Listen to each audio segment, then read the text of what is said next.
Good morning সবাইকে। কেমন আছো তোমরা সবাই? আশা করছি অনেক ভালো আছো, সুস্থ আছো, আর আমরাও ভালো আছি।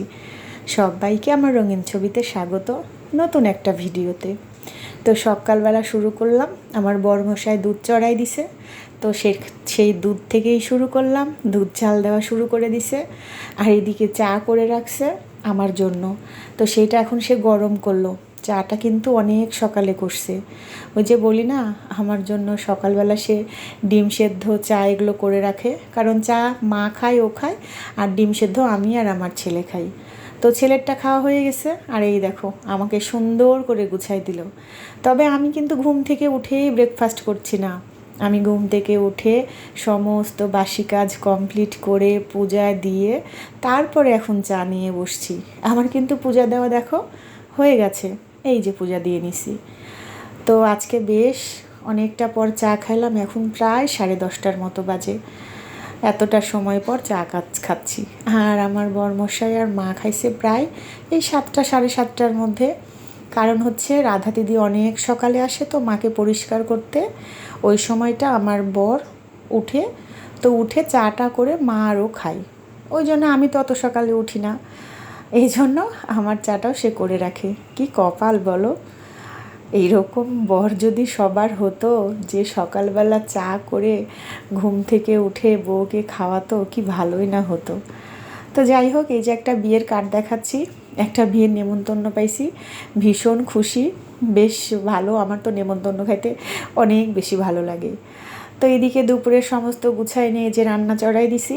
তো আজকে রান্না করব, মানে চিকেনের লটপটি করব বলতে করছি। এইদিকে দেখো চিকেনটা ছোট্ট ছোট্ট করে কাটছি, আর আলুটাও ছোট্ট ছোট্ট করে, কারণ চিকেনের লটপটি কিন্তু এভাবেই করি আমি, আর একটুকু জল দিই না।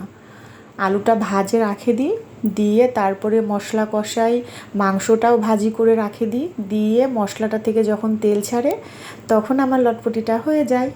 আর এইদিকে তো বৃষ্টি ছাড়ার নামই নাই, বৃষ্টি হয়েই যাচ্ছে। একটু কমছে এখন বৃষ্টি, তবে এমন ঝমালে বৃষ্টি আসে, আবার বৃষ্টি শেষ, আবার রোদ বের হয়, আবার বৃষ্টি আসে, আবার রোদ বের হয়। তবে আমার এই বাড়িতে যে অবস্থা, মেঝে তো একদম স্যাঁতস্যাঁত করে, ভালো লাগে না একদম। তো এই যে আজকে দুপুরের মেনু, চিকেনের লটপটি করছি, খুবই মজা খাইতে।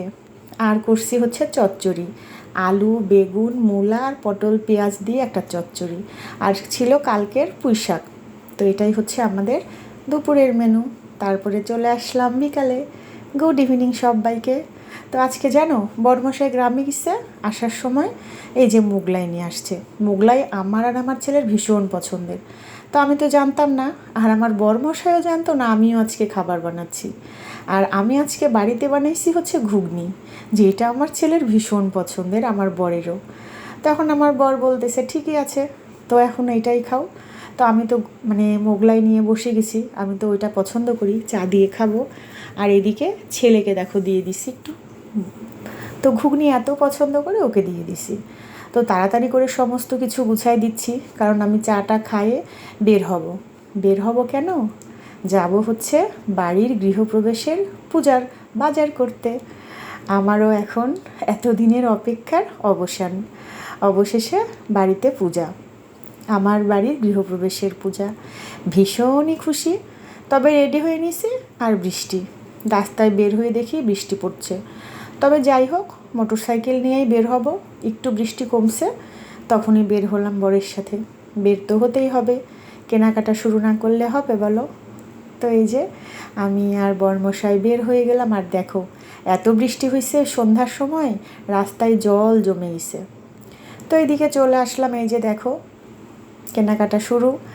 এখানে আসছিলাম কলস কিনতে, তো এই দোকানটাই পেলাম না। তো ভাবছি এত সুন্দর সুন্দর এখানে মাটির ব্যাগ, দেখতে এত ভাল লাগছে। তারপরে ওই যে মুকুট, সুন্দর সুন্দর মুকুট, এখানে এখন বিয়ের সিজন চলছে, মানে মুকুটগুলো এত সুন্দর দেখতে। আর এই মাটির ব্যাগগুলো জানো, মনে হচ্ছিল পাথরের। আমি তো প্রথমে তাই ভাবছিলাম, কিন্তু এগুলো পাথরের না, এগুলো হচ্ছে মাটির, ভীষণ সুন্দর। তো এখানে যাই হোক কলস পাইলাম না, আমি চাচ্ছিলাম রং করা সুন্দর হচ্ছে কলস। তো বলে ওইটা পাওয়া যাবে না, এমনি মাটির কলস নিয়ে রং করে নেওয়া লাগবে। তো যাই হোক, আমিও তাই করব, ওইটাই সিদ্ধান্ত হলো। তো একটা ছোট্ট কলস নিয়ে নিলাম, যেটা আমার পূজাতে লাগবে। ঠাকুরমশাই যেগুলো যেগুলো বলছে সেগুলোই নিচ্ছি। তো বৃষ্টির মধ্যে এই যে টুকটাক কেনাকাটা হচ্ছে। এদিকে মায়ের শরীরটাও ভালো না, কারণ হচ্ছে মা একটু অসুস্থ। তো ওই জন্য আমার ছেলে ফোন দিল, আর আমরা হুটোপাটি করে আবার বাড়িতে চলেও যাব। আর এদিকে ভাবলাম, ফোন দিছে আমার বরমশাই মায়ের মানে তোষক বানানোর জন্যে, মায়ের খাটের। তো সেখান থেকে ফোন দিয়ে বললো ওইটা হয়ে গেছে। তখন বললো যে যাব যখন ওইটা নিয়েই যাই। তা বললাম ঠিক আছে। তারপরে তাড়াহুড়ো করে ওই আধা ঘন্টা পৌনে 1 ঘন্টায় যেটুকু বাজার হয় সেটুকুই করে নিলাম। কী আর করব, কারণ যাইতেই হবে। মাকে স্যালাইন দিচ্ছিল, সেটা একটু বন্ধ হয়ে গেছিলো। তো আমার ছেলে ফোন দিছে যে বাবা তাড়াতাড়ি আসো, এরকম।